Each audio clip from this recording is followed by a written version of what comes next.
फक्त मराठी यूट्यूब चॅनलला सबस्क्राईब करा आणि आमचे लेटेस्ट व्हिडिओज पाहण्यासाठी बेल आयकॉनवर क्लिक करा. लेटेस्ट अपडेट्ससाठी आमचा इंस्टाग्राम, ट्विटर आणि फेसबुक हँडल्सना फॉलो करा.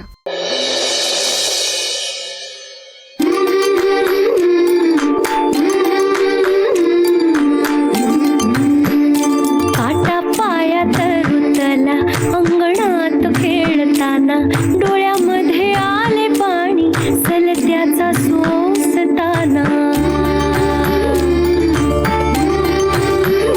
पण तरी न हरवे तिच्या ओठातील हसू दुःख आपल्या मनीचे नाही जगातील दिसू दिस कष्टाचे सोसते स्वप्न उद्याचे पाहते सिंधू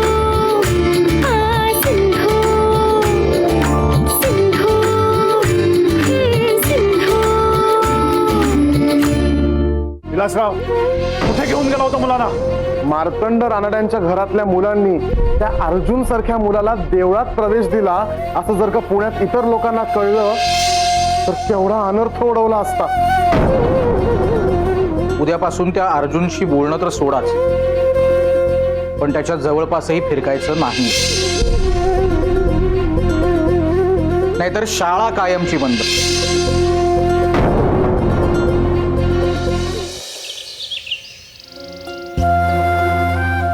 कुठे निघालेत का तुम्ही? काल रात्रभर जागून विटाळ या विषयावर 4 जळजळीत लेख लिहिलेत. समाज तर झोपलेलाच आहे. ती अनिष्ट प्रथा दूर व्हायला हवी. माझ्या वृत्तपत्रात हे लेख छापून आणणारच आहे मी. शिवाय पुण्याच्या चौकात याच विषयावरची पत्रकही वाटणार. झोपलेला समाज जागा होणार नाही त्याशी. अहो, हा नसता आटापिटा करू नका हो. हे घरात काय वातावरण आहे आणि तुम्ही उगाच अजून आगीत तेल टाकू नका. लागलेली आग विझवण्याचा प्रयत्न करतोय मी सरस्वती, नाहीतर सगळा समाज होरपळून निघेल यामध्ये.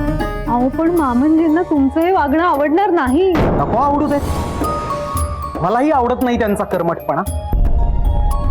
तशी ते काय किंमत देतात मला? पाय पुसण्या एवढी सुद्धा किंमत देत नाही.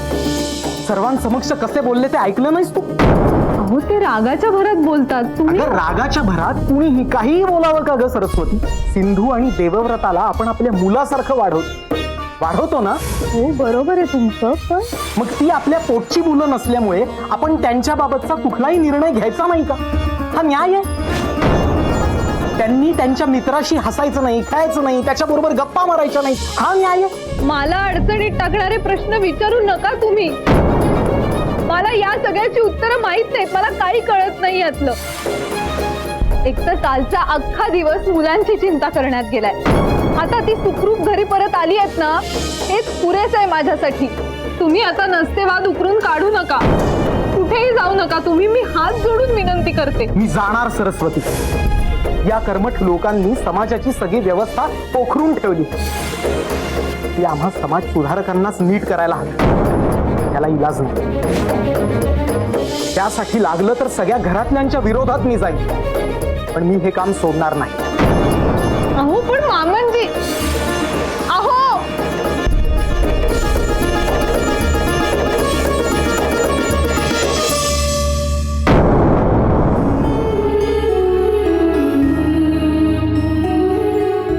देव्या, सिंधू, आज मी तुमच्या संग भांडणच करणार आहे. काल कुठे गेलेला देवळातून? काही सांगून बी गेला नाहीत. अशी कुठं पद्धत असती वय? काल तुमचं काका आलतं तुम्हाला शोधत. लय काळजीत होते. मी काय सांगणार मग त्यांना? आता बोला की, आता का तोंड शिवून घेतलंय? अरे आता काय बोलणार आहात का? म्या जाऊ? अरे अरे हा, आता समजलं. तुमच्या दोघांची परत भांडणं झाली वय ना? खरं का नाही सांगा. सिंधू, तुला या देव्याने परत त्रास दिला वय? काय रे देव्या, तू कशा पाहिजे होतोस तिला? अरे अरे काय झालं? माझ्यावर रागवलं का? काय चुकलं का माझं? तुमच्या काकांना काय सांगायचं नव्हतं का? अरे बोला की लेकांनो, कुणी असं वागतं का? एवढा कसला राग? अर्जुन, तुला काही काहीतरी सांगायचं होतं. अगं तेच विचारतोय, सांग की. अर्जुन, आम्ही तुझ्याशी कधी बोलणार पण नाही आणि भेटणार पण नाही. तू सुद्धा आमच्याशी बोलायला येऊ नकोस. हो, आणि जर का आम्ही तसं केलं तर आमच्या घरचे आम्हाला खूप रागवतील. अरे पण का, माझं काय चुकलं? तुझं काही चुकलं नाही, कोणाचंच काही चुकलं नाही. पण जे सांगितलंय ते कर. आम्हाला माफ कर.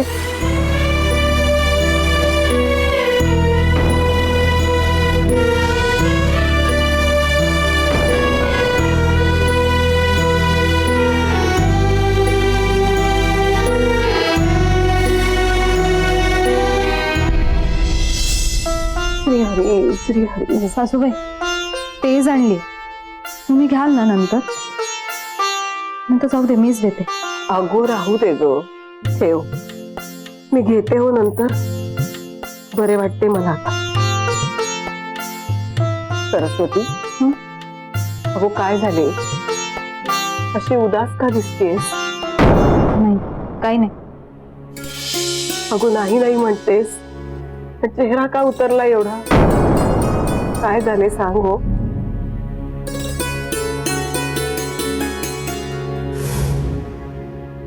सासूबाई, मला यांची फार काळजी वाटते हो.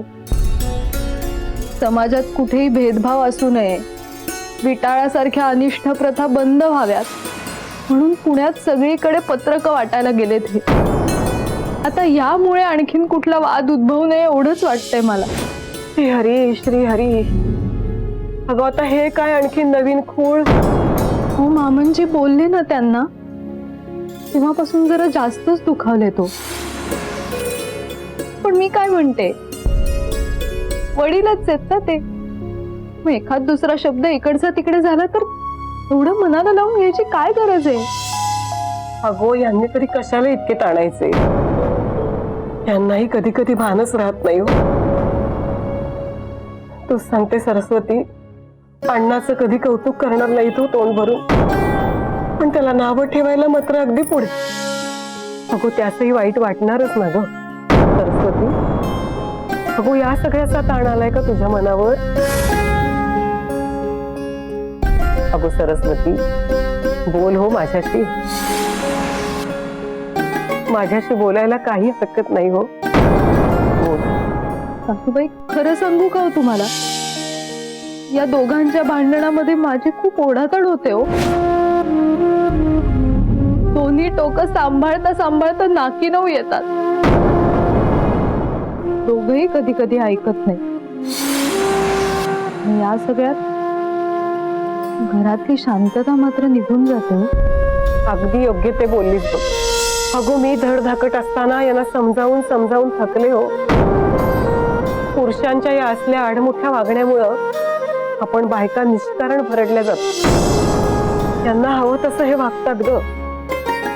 अगो पण त्याचा परिणाम काय होतो त्याचा कधीच विचार करत नाहीत ग. तरू, अगो तू नको त्रास करून घेऊ. मी बोलते हो त्यांच्याशी. नाही, नको नको सासूबाई. त्या पुरुषांना सांगितल्याशिवाय कळते का काही? तू नको काळजी करूस, मी बोलते हो यांच्याशी. सिंधू, अगं ये सिंधू. हे काय, मी शाळाभर तुला शोधतोय हाका मारत आणि तू इकडे येऊन बसलीस होय? काय झालं, का रडतीयस तू?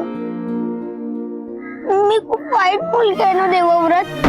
नाही ग, असं का म्हणतीयस तू? माझ्यामुळे अर्जुनला वाईट वाटलं. आपण त्याला सांगितलं की आपण कधीच त्याच्याशी बोलणार नाही. आतापर्यंत आपण त्याच्याशी खेळत होतो, बोलत होतो, पण आता अचानक.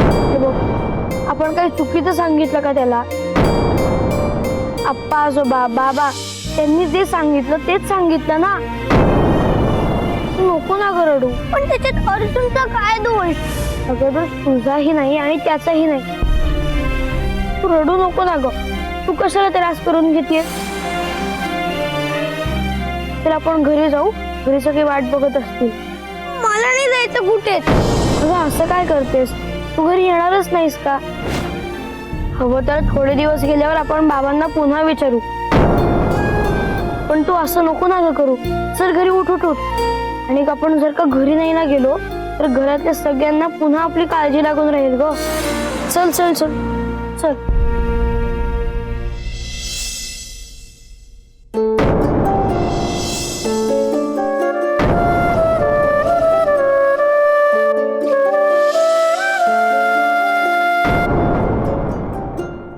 अर्जुन अर्जुन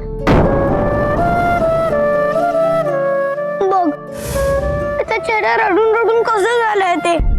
ही मोठी माणसं ना काही सांगतात. मला तर बोलायचंय त्याच्याशी. अर्जुन सिंधू थांब. अगं जर का त्याच्याशी बोलताना आपल्याला कोणी पाहिलं आणि घरी जाऊन सांगितलं ना तर आपली शाळाच बंद होईल ग कायमची. आणि तुला शाळा किती आवडते. अरे पण आता आपली 6 माही परीक्षा आहे ना. आणि अर्जुनला गणित इतिहास याच्यातलं काहीच कळत नाही.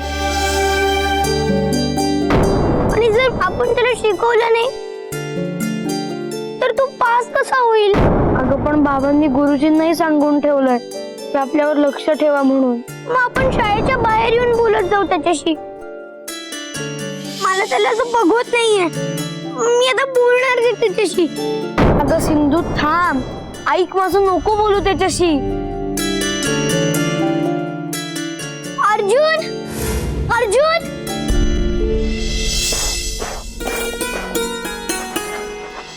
सुनबाई. मामांजी काय झालं. काही हवंय का तुम्हाला. नाही मला एक सांगा, दामोदर परत कधी येणार आहे. काही कळवलं का त्याने तुला. हो म्हणजे त्यांचाच पत्र आलं होतं. त्यांना यायला अजून 2-3 दिवस लागणार आहेत. आणखी 2-3 दिवस. राबा राबा राबा राबा. दामोदरा लवकर ये रे बाबा.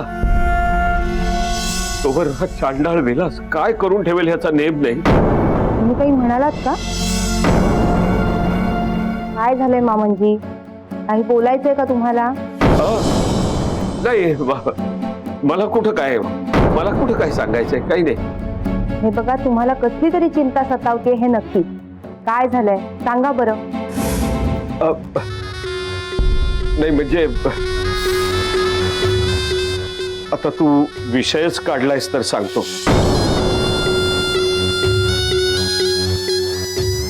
विलासबद्दल सांगायचं होतं मला.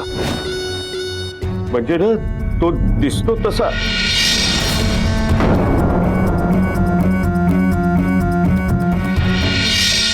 अरे वा, माझाच विषय चाललाय वाटतं. काय बाबा, काय सांगत होता वहिनींना माझ्याबद्दल. म्हणजे विलास हल्ली खूप बदललाय. किती चांगला वागतो ना तो. किती बरं वाटतं त्यामुळे. हो ना. हो वहिनी असं सांगत होते. हो ना. वहिनी तुमच्याकडे आणि दादांकडे बघून शिकतोय मी हे सगळं. तुम्ही माझ्या वहिनी नाही, माऊली आहात. तुमच्या पुण्याईमुळे मी चांगल्या मार्गावर आलो. हो ना बाबा. हो ना. हो. वहिनी आमचे बाबा फार भोळे आहेत. त्यांचं फार ऐकू नका.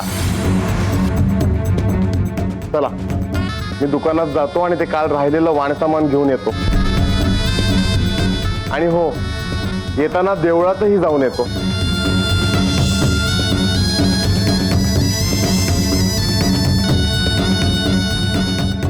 वहिनी ते चुलीवर दूध ठेवलंय तापवायला. जरा बघता का, नाहीतर उतू जाईल. मी थांबलो असतो पण उशीर होतोय ना. नाही बघते ना मी.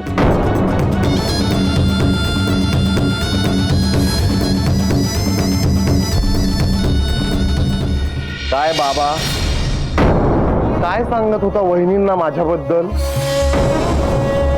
पुन्हा असं वागलात ना तर जीभ छाटून टाकीन. गप्प गप्प बसला तरच जिवंत राहाल. लक्षात राहील ना? हो. परमेश्वराची लीला अगाध आहे.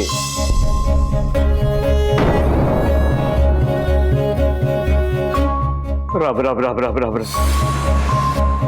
दामोदरला हे सांगायलाच हवं. तो आता कधी येतोय? 2-3 दिवसांनी. रामा, राम राम राम. अर्जुन अर्जुन अर्जुन अर्जुन थांब.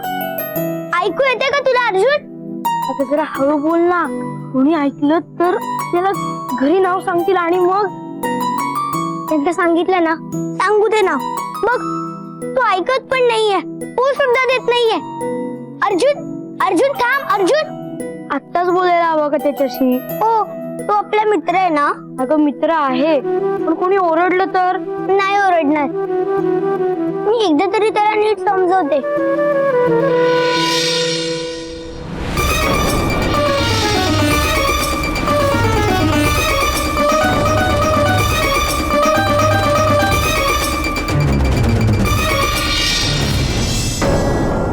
ठीक आहे. हो, आम्हालाही तुमच्या स्वास्थ्याची काळजी आहे. पण घराच्या स्वास्थ्याची नाही ना. गोपिकाबाई, हो असं काय बोलताय? आम्ही कधी घराकडे लक्ष दिलेलं नाही आहे का? आजकाल घराकडे जरा जास्तच लक्ष देत आहे असं वाटतंय हो मला. गोपिकाबाई, अहो तुम्ही कशासाठी नाराज आहात? हे बघा, कोड्यात बोलू नका. आम्हाला काही कळत नाही. अण्णा आणि सरस्वती विषयी बोलायचंय हो तुमच्याशी. हे बघा, सरस्वती बद्दल बोलायचं असेल तर बोला, पण अण्णाबद्दल मला काही बोलायचं नाही आणि ऐकून पण घ्यायचं नाही. आज तुमचा हट्टी स्वभाव आहे ना, तोच अण्णातही पुरेपूर उतरलाय. दोघही सारखेच, एकाला झाकावं आणि दुसऱ्याला काढावं. एकदा वाद घातलात की टोकालाच जायचं. मधलं काही माहितीच नाही हो तुम्हाला. बोला. तुम्ही आजारी आहात, त्यामुळे आम्ही तुम्हाला काही बोलू शकत नाही. त्यामुळे बोलून घ्या. माझ्या आजारपणामुळे नव्हे हो, पण मी जे बोलतेय ते आपणास पटते म्हणून आपण ऐकून घेताय हो. गोपिकाबाई, तुमच्या चिरंजीवांचे प्रताप माहिती आहेत का तुम्हाला? अहो, गावभर पत्रक वाटत फिरतायत आपल्या रूढी परंपरेविरुद्ध. आता मला सांगा, मार्तंड रानडेंचा मुलगा जर असं वागायला लागला तर समाजात काय अप्रू राहील आपली? अहो, पण तुम्ही त्याचा असा सारखा पाणउतारा करता, त्यामुळेच तो असा आतताई वागतो. हे लक्षात येत नाहीये का तुमचं? त्याचे विचार आतताईपणाचेच आहेत आणि ही सगळी धर्म बुडवायची लक्षणं आहेत आणि मला ते कदापि मान्य नाही. तुमच्या या संघर्षाच्या आगीत घरातल्या कोणाच्या तरी सुखाची आहुती पडतीये, हे लक्षातच येत नाहीये ना तुमच्या? कुणाची आहुती पडली आहे? हो, सरस्वतीला तुमच्यातल्या भांडणाचा किती त्रास होतो याचा विचारही केला नाही. मग बसते बिचारी पुढत, मनातलं कोणाशी बोलूनही दाखवत नाही. एकुलती एक आणि गुणाची सून आहे हो माझी. गोपिकाबाई, सुनबाईंना खरंच एवढा त्रास झालाय? बघा, म्हणजे आपल्या मनाला हा विचार सुद्धा शिवला नाही. अहो, नुसता त्रास नाही झालेला, तर तुमचे बाप लेकाचे वाद किती विकोपाला जातील या विचारानं पोरीच्या घशाखाली अन्न उतरलं नाही हो सकाळपासून. काय सांगताय? नाही, हे असं व्हायला नको. ठीक आहे, तुम्ही काळजी करू नका. मी बोलतो त्यांच्याशी. श्रीहरी श्रीहरी.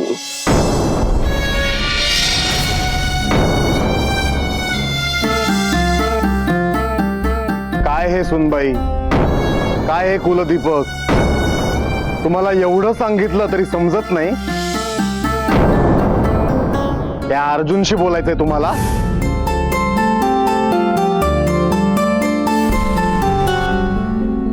सिंधू, मी आता अवलक्षणी कार्ट्या, चल निघ इथून. सिंधू नाही आणि देवाव्रत नाही.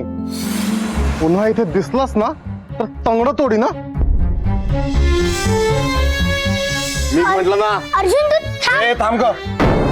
कुठे निघालीस? एक पाऊलही पुढे टाकायचं नाहीये. तुम्ही इकडे परत का आलाय? तुमच्या हातून काही चूक घडू नये म्हणून आलोय. आता बघा ना, तुम्हाला एवढं समजावलं तरी तुम्ही त्या मुलाशी बोलायला गेलातच आहात. ते आम्ही आमचं बघून घेऊ.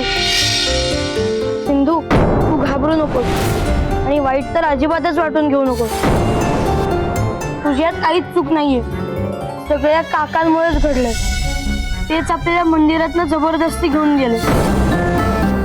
तेच अर्जुनला पण रागावले आणि त्यांनीच आपली तक्रार घरी पण केली. त्यांच्यामुळेच आपली मैत्री तुटली अर्जुन बरोबरची. अरे वा, फार अक्कल आली आहे वाटतं रानड्यांच्या कुलदीपकाला. कुळ संपू का तुझं? म्हणजे काय कराल? ते कळेलच वेळ आल्यावर. पण आता तुमच्याबद्दल बोलूया. आम्हाला नाही बोलायचं. पण मला बोलायचंय ना. सिंधू, तुझा नवरा तुझ्याशी खोटं बोलतोय. अर्जुनशी मैत्री तुटायला माझा काहीच संबंध नाहीये. तुझ्यामुळेच तुटली ती मैत्री. तिला काही बोलू नका. तिने काय केलंय? अरे, अर्जुन हिचाच मित्र आहे ना.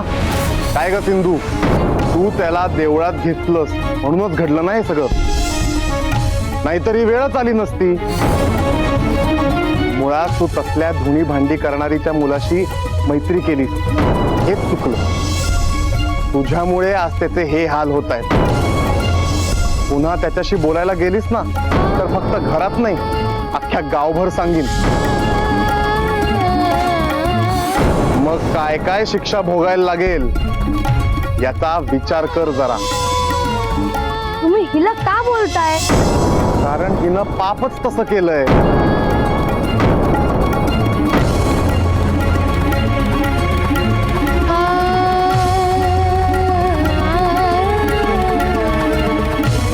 सिंधू, तू त्यांच्याकडे लक्ष देऊ नकोस. तुझं काहीच चुकलं नाहीये.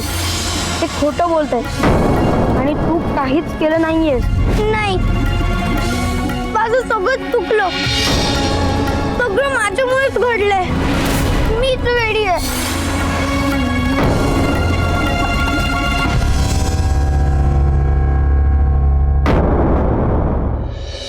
आपल्यामध्ये काय भांडणं झाली हे आई अप्पांना सांगायची काय गरज होती?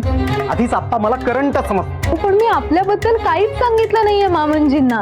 हे सगळं माझ्या आईशी बोललीस तू, पण माझ्याशी बोलावं असं का नाही वाटलं तुला? काका आणि काकू खूप जोराजोरात भांडत होते. काका काही ऐकूनच घेत नव्हते काकूचं. मोठ्या माणसांना तर काही कळतच नाही, पण आपल्याला कळतं ना. मग आपण काहीतरी असं करूया की त्याने सुरुवात त्याला खूप छान वाटेल.